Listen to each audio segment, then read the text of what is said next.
నమస్కారం ఆంధ్ర టైమ్స్ కి స్వాగతం. హెడ్లైన్ చూద్దాం.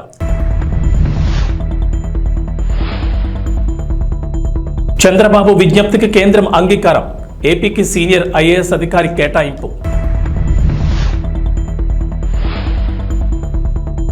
తెలంగాణలో హరితహారం పేరు మార్పు. ఇక నుంచి వన మహోత్సవం పేరుతో రేవంత్ సర్కార్ కీలక నిర్ణయం.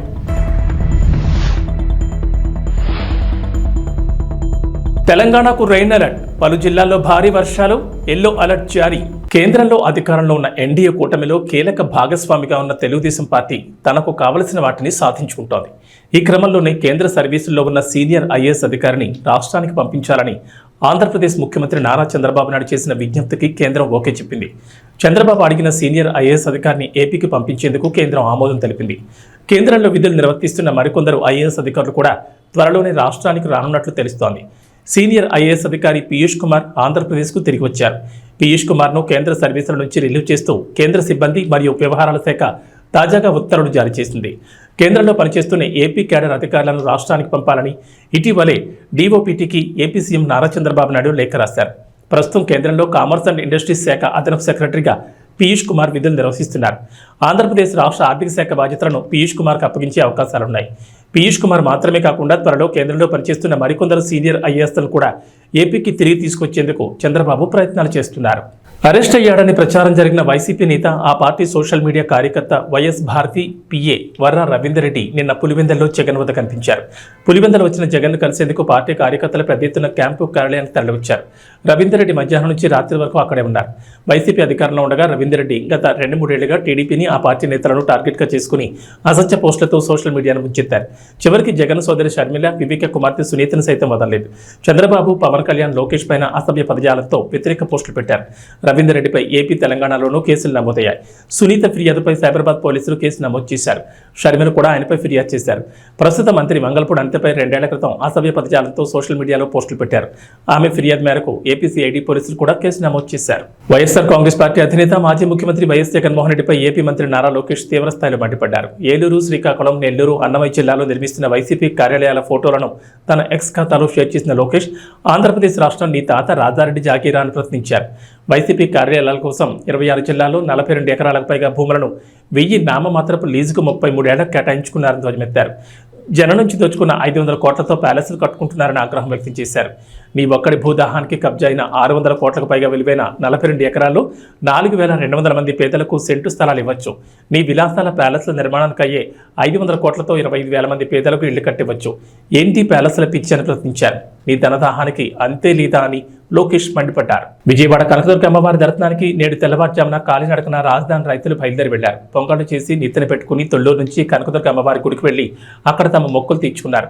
ఎన్డీఏ ప్రభుత్వం అధికారంలోకి వచ్చి అమరావతి నిర్మాణం సాకారమవుతుండటంతో తమ మొక్కులను చెల్లించుకోవాలని అమరావతి రైతులు, రాజధాని పరిసర గ్రామాల రైతులు అమ్మవారి దర్శనానికి బయలుదేరారు. ఈ పాదయాత్రలో రాజధాని 29 గ్రామాల రైతులు పాల్గొన్నారు. 2020 జనవరి 10వ తేదీన గత ప్రభుత్వ హయాంలో అమరావతి ఏకైక రాజధానిగా నిలవాలని మొక్కుకునేందుకు ఇదే విధంగా వెళ్లిన రైతులపై అప్పటి జగన్ సర్కార్ లాఠీచార్జ్ చేయించడం, అదేవిధంగా వారిని అడ్డుకునేందుకు దారి పొడవునా రోడ్డుకు అడ్డంగా ఇనుప కంచెలు ఏర్పాటు చేయడంతో పాటు రాయపూడి పెట్రోల్ బంక్ వద్ద అప్పటి జిల్లా ఎస్పీ విజయరావు భారీగా పోలీసులను మోహరించి ఆయనే స్వయంగా లాఠీలతో రైతులపై విరుచుపడ్డారు. నాటి సంగతులను గుర్తు చేసుకుంటూనే నేడు పాదయాత్రగా అమ్మవారి ఆలయానికి బయలుదేరిన అమరావతి రైతులు కూటమి అధికారంలోకి రావడంతో రాజధాని నిర్మాణాలు పునఃప్రారంభం కావడంతో సంతోషం వ్యక్తం చేశారు. ఆంధ్రప్రదేశ్ అమ్మ దయ ఉంటే అన్నీ ఉన్నట్లే. ఈరోజు అమ్మ దయ ఉంది కాబట్టే రాష్ట్రాన్ని అభివృద్ధి పథంలో ముందుకు నడిపే నాయకుడు సింహాసనాన్ని అధిష్ఠించాడు. ఒకప్పుడు ఈ రాష్ట్రాన్ని 3 రాజధానులు ఒక అనాలోచిత నిర్ణయం తీసుకున్న ముఖ్యమంత్రి గారు మమ్మల్ని ఏం పట్టించుకోకుండా నడి రోడ్డున నిలబెట్టినప్పుడు అమ్మకు చెప్పుకుందాం మా బాధనని వెళ్తుంటే ఇదే రోడ్డును మా మీద అన్యాయంగా లాఠీచార్జ్, పోలీసులను పెట్టి అన్యాయంగా లాఠీచార్జ్ చేసి ఒక దమనకాండం చేయించారు. ఆ రోజు మా రక్తాన్ని కళ్ళ చూసింది వైసీపీ ప్రభుత్వం.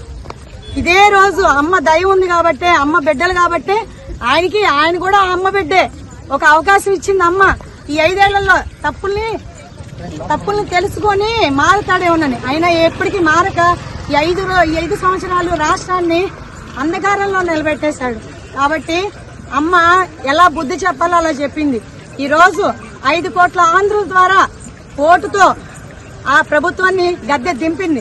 కాబట్టి వారందరికీ ధన్యవాదాలు తెలియజేసుకుంటూ, అలాగే ఇంకా రాష్ట్రాన్ని కాపాడినటువంటి ఈ ముగ్గురమ్మల మూల పుట్టమ్మ బెజవాడ కనకదుర్గమ్మ తల్లికి పాదయాత్రగా మేము గాలి నడకన ఇంద్రకీలాద్రి చేరుకుని అమ్మవారికి ధన్యవాదాలు తెలియజేసుకుని మా శక్తి కొలది ఈ చీర సార సమర్పిస్తున్నాము. కాబట్టి అందరూ కూడా రాష్ట్రం సుభిక్షంగా ఉంటుంది, రాష్ట్ర ప్రజలందరూ సుఖ సంతోషాలతో ఉంటారని మేమంతా నమ్ముతున్నాం అమ్మ దయతో. జై దుర్గా, జై దుర్గా, జై భవానీ, వస్తున్నామమ్మా, వస్తున్నామమ్మా, కరుణించమ్మా, కరుణించమ్మా.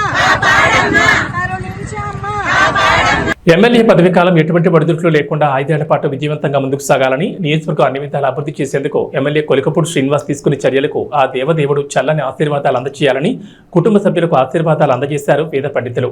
ఈ సందర్భంగా ఎమ్మెల్యే దంపతులకు బొట్టు పెట్టి హారతి అందించి గోత్రనామాలతో ప్రత్యేక పూజాభిషేకాలు నిర్వహించి భక్తులకు తీర్థ ప్రసాదాలు అందజేశారు వేద పండితులు.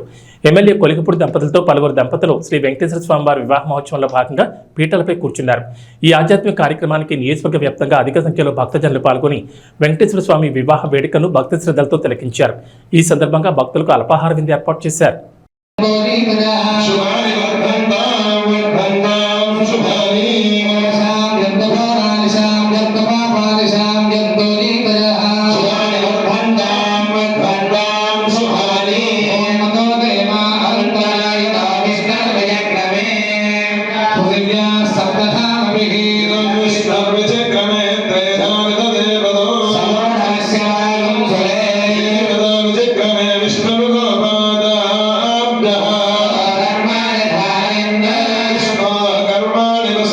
సీఎం రేవంత్ రెడ్డికి మాజీ మంత్రి సిద్దిపేట బీఆర్ఎస్ ఎమ్మెల్యే హరీష్ రావు మరో బహిరంగ లేఖ రాశారు. పార్లమెంట్ ఎన్నికలకు ముందు నుంచి డిమాండ్ చేస్తున్న రైతు రుణమాఫీ హామీ ఓ కొలిక్కి రావడంతో ఇప్పుడు మరో డిమాండ్తో హరీష్ రావు లేఖ రాశారు. ఈసారి గ్రూప్ సభ్యులు నిరుద్యోగుల డిమాండ్లపై రేవంత్ రెడ్డికి లేఖ రాశారు.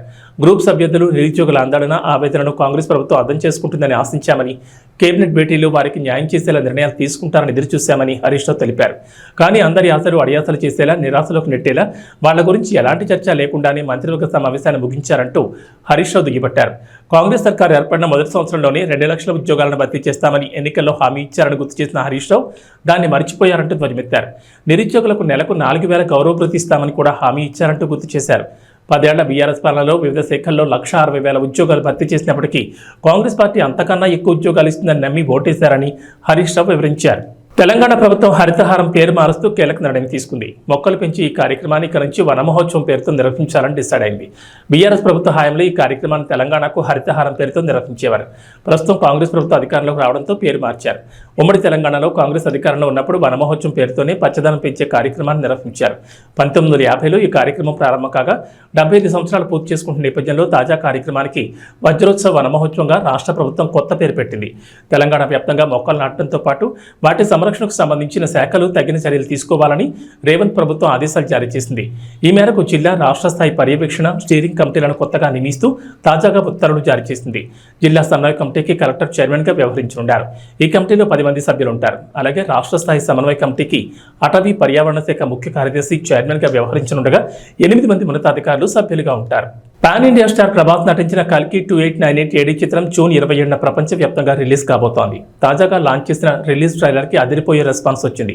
ముఖ్యంగా ప్రభాస్, అమితాబ్ పాత్రల మధ్య సాగే పోరాట సన్నివేశాలు గూస్ బంప్స్ తెప్పించేలా ఉన్నాయి. మరోవైపు కల్కి చిత్రానికి తెలంగాణ సర్కార్ నుంచి గుడ్ న్యూస్ వచ్చింది. ఈ సినిమా టికెట్ ధరల పెంపు, అదనపు షోలకు తెలంగాణ ప్రభుత్వం అనుమతించింది. ఈ నెల 27 నుంచి జూలై 4 వరకు ఈ టికెట్ రేట్లు పెంచుకునేందుకు అనుమతించింది. అంటే 8 రోజుల పాటు ఈ టికెట్ ధరలు పెంచుకునేందుకు వెసులుబాటు కల్పించింది. కల్కి సినిమా టికెట్పై గరిష్టంగా 200 పెంచుకునేందుకు పర్మిషన్ ఇచ్చింది. సింగిల్ స్క్రీన్ థియేటర్లలో 75, మల్టీప్లెక్స్లో ₹100 వరకు పెంచుకోవచ్చని తెలిపింది. అలానే ఈ నెల 27న ఉదయం 5:30 షో కూడా తెలంగాణ ప్రభుత్వం అనుమతించింది. వారం రోజుల పాటు 5 షోలు నిర్వహించేందుకు వీలుగా ఉత్తర్వులు జారీ చేసింది. ఇటీవల కల్కి టికెట్ ధరల పెంపు, అదనపు షోల కోసం అనుమతి కోరుతూ వైజయంతి మూవీస్ తెలంగాణ సర్కార్కి దరఖాస్తు చేసుకుంది. దీంతో తాజాగా సర్కార్ ఈ అనుమతులు ఇచ్చింది. ఓ దశలో హ్యాట్రిక్ విజయాలు నమోదు చేసి సూపర్ 8కు చేరిన భారత్ ఇక్కడ కూడా వరుసగా 2వ మ్యాచ్లు గెలుపొందింది. యాంటిగ్వా వేదికగా బంగ్లాదేశ్తో జరిగిన మ్యాచ్లో 50 పరుగుల తేడాతో విజయం సాధించింది. దీంతో టోర్నీలో సెమీఫైనల్ చేరువైంది.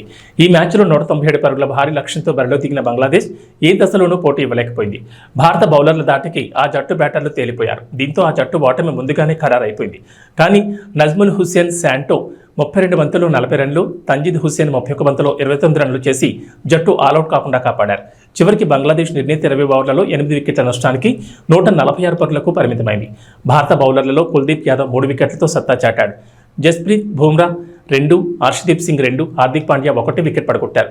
అంతకుముందు టాస్ ఓడి తొలుత బ్యాటింగ్ చేసిన భారత్ నిర్ణీత 20 ఓవర్లలో 5 వికెట్ల నష్టానికి 196 పరుగులు చేసింది. వైస్ కెప్టెన్ హార్దిక్ పాండ్యా 27 బంతుల్లో అజయ్ హాఫ్ సెంచరీతో సత్తా చాటాడు. విరాట్ కోహ్లీ 28 బంతుల్లో 37 రన్లు, రిషబ్ పంత్ 24 బంతుల్లో 36, శివం దుబే 24 బంతుల్లో 34 రన్స్తో తలా ఓ చేయి వేశారు. బంగ్లాదేశ్ బౌలర్లలో రిషద్ హుస్సేన్ 2, తంజిమ్ హసన్ షకీబ్ అల్ హసన్ 1 వికెట్ పడగొట్టారు. బాపట్ల జిల్లా చీరాల మండలం ఈపురపాలెం యువతి అత్యాచారం హత్య కేసులో నిందితులను పోలీసులు అరెస్ట్ చేశారు. కేసును స్వయంగా సీఎం చంద్రబాబు పర్యవేక్షించడంతో అధికారులు వేగంగా స్పందించారు. ఘటన జరిగిన 48 గంటల్లోనే నిందితులను పట్టుకున్నారు. ఈపురపాలెం వాడలోకి వెళ్లే మార్గంలో ముగ్గురిని అరెస్ట్ చేశారు. బాధితురాలు ఇంటర్తోనే చదువు ఆపేసింది. ఇంటి వద్దే ఉంటూ మిషన్ కుడుతూ కుటుంబాన్ని పోషిస్తోంది. శుక్రవారం ఉదయం బహిర్భూమికి వెళ్లింది. మత్తుకు బానిసలైన 2 యువకులు యువతిని చెట్ల పొదల్లోకి లాక్కెళ్లి అత్యాచారం చేశారు. అనంతరం ముఖంపై కొట్టి నోరు ముక్కు మూసి హత్య చేశారు. వీళ్లకు మరో యువకుడు సహకరించాడు. నిందితులను దేవరకొండ విజయ్, దేవరకొండ శ్రీకాంత్, కారంకి మహేష్గా గుర్తించారు. ముగ్గురు ఈపురపాలెం చెందిన వాళ్లే. నిందితులను పట్టుకునేందుకు పోలీసులు 10 బృందాలుగా ఏర్పడి వెతికారు. కేసును ప్రతిష్టాత్మకంగా తీసుకుని 48 గంటల్లోనే నిందితుని పట్టుకున్నారు. బాధిత కుటుంబానికి ప్రభుత్వం 10 లక్షల రూపాయల పరిహారం ప్రకటించింది. అందరికీ నమస్కారం. సో నిన్న చిరాల రూరల్ పోలీస్ స్టేషన్ అంటే ఈపురపాలెం పోలీస్ స్టేషన్ పరిధిలో నిన్న ఎర్లీ మార్నింగ్ అరౌండ్ 5:45కి ఒక అన్ఫార్చునేట్ షాకింగ్ ఇన్సిడెంట్ జరిగింది. ఒక 21 years old అమ్మాయిను అత్యాచారం చేసి హత్య చేయడం జరిగింది. అమ్మాయి ఎర్లీ మార్నింగ్ 5:30-5:45 టైంకి బహిర్భూమికి బయట వెళ్ళడం జరిగింది. అక్కడ అమ్మాయిను రేప్ చేయడం, తర్వాత అక్కడే అమ్మాయిను మర్డర్ చేయడం జరిగింది. సో ఈ ఇన్సిడెంట్ మీద ఇమ్మీడియట్గా crime number 169/24 of Chirala rural police station under section 302, 376 IPC కింద కేసు నమోదు చేసి ఇమీడియట్గా ఇన్వెస్టిగేషన్ టేకప్ చేయడం జరిగింది. సో సీన్ ఆఫ్ క్రైమ్ని క్షుణ్ణంగా పరిశీలించడం జరిగింది. నేను కూడా, ఐజీ గారు కూడా, అందరూ కూడా సీన్ ఆఫ్ క్రైమ్ని పరిశీలించడం జరిగింది. సీన్ ఆఫ్ క్రైమ్లో ఉన్న అన్ని ఆధారాలు, అన్ని ఎవిడెన్సెస్ సైంటిఫిక్ మేనర్లో కలెక్ట్ చేయడం జరిగింది.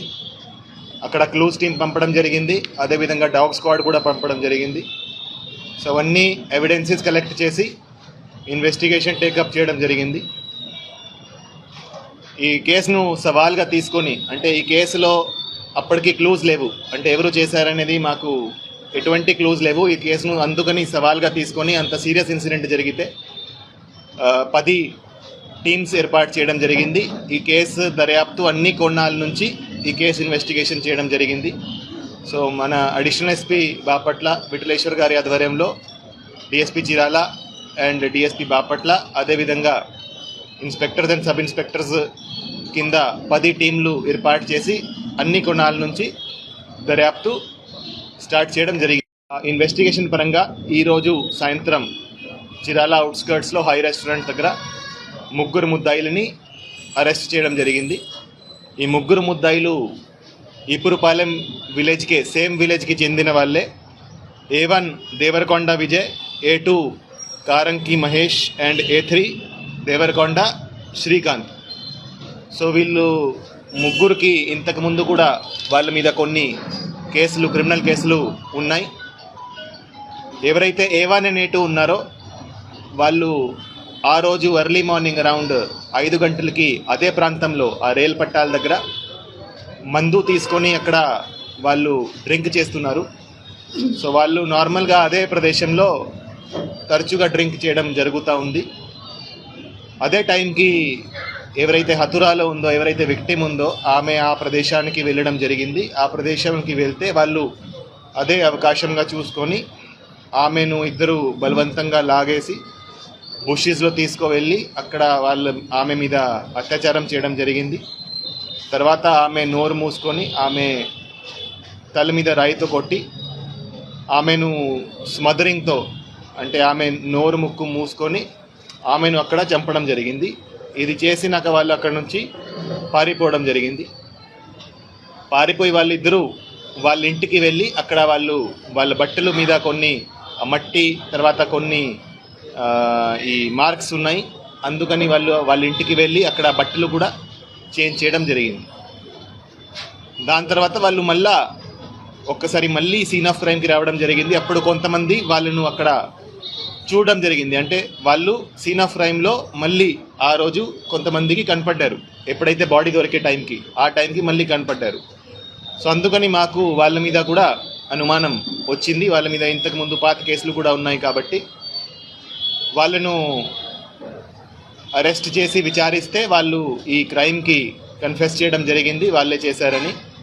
సో ఎవరైతే A1 and A2 ఉన్నారో వాళ్ళు ఇద్దరు కలిసి ఆమెను బలవంతంగా అత్యాచారం చేయడం జరిగింది. ప్రకాశం జిల్లా టంగుటూరులో కొండేపి నియోజకవర్గంలో అత్యధిక మెజార్టీతో గెలిచిన మంత్రి స్వామికి కొండేపిలో టీడీపీ విజయాన్ని కృషి చేసిన రాష్ట్ర కార్యనిర్వాహక కార్యదర్శి దామచర్ల సత్యాకు ఘన సన్మాన కార్యక్రమం చేపట్టారు టంగుటూరు మండలం టీడీపీ నాయకులు.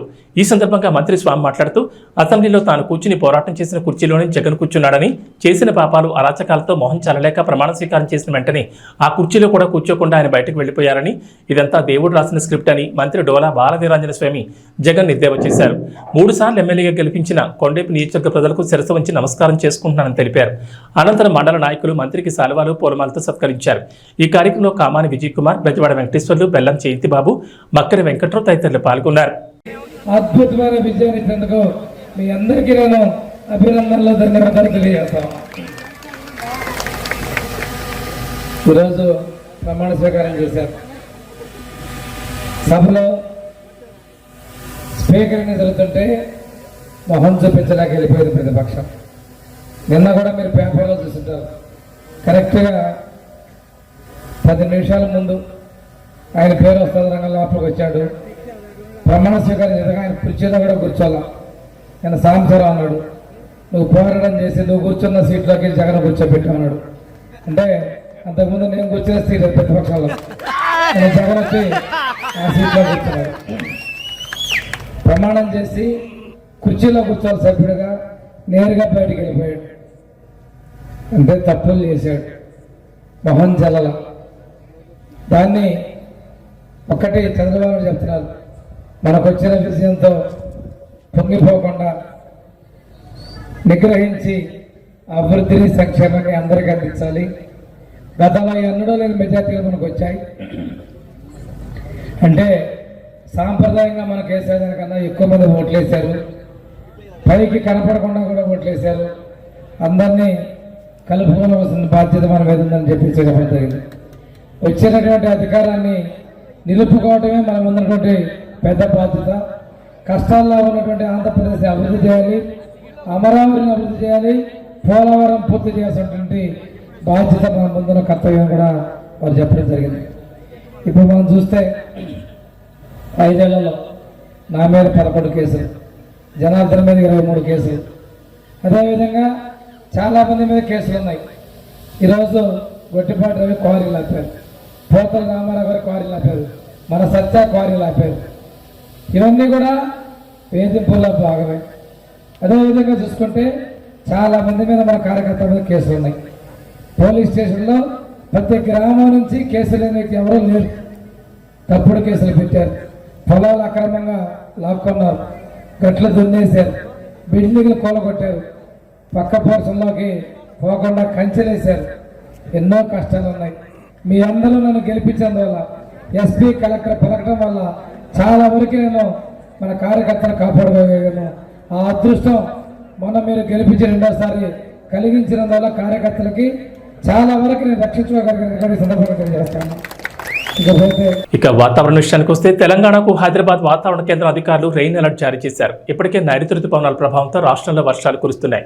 మరో 4 రోజుల పాటు రాష్ట్రంలో విస్తారంగా వర్షాలు కురిసే ఛాన్స్ ఉందని అధికారులు వెల్లడించారు. పలు జిల్లాల్లో భారీ వర్షాలు, మరికొన్ని జిల్లాల్లో ఓ మోస్తరు వర్షాలకు ఛాన్స్ ఉందన్నారు. గంటకు 30 నుంచి 40 కిలోమీటర్ల వేగంతో భారీగా ఈదురుగాలులతో పాటు ఉరుములు, మెరుపులతో కూడిన వర్షం కురిసే ఛాన్స్ ఉందన్నారు.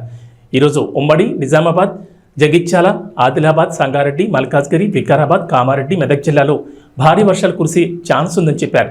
ఈ మేరకు ఆయా జిల్లాలకు ఎల్లో అలర్ట్ జారీ చేశారు. హైదరాబాద్లో ఓ మోస్తరు నుంచి భారీ వర్షానికి అవకాశం ఉందన్నారు. ఆకాశం మేఘావృతమై ఉంటుందని, ఉదయం మేఘాలు కమ్మేసి సాయంత్రానికి వర్షం కురవచ్చని చెప్పారు. మేఘాల కారణంగా తీవ్ర ఉక్కవతం ఉంటుందని చెప్పారు. కొన్ని జిల్లాల్లో పగటి వేళ ఉష్ణోగ్రత 32 డిగ్రీల సెల్సియస్ ఉంటుందని వెల్లడించారు. పిడుగులు పడే అవకాశం ఉన్నదన్న చెట్ల కింద ఉండకూడదని హెచ్చరించారు.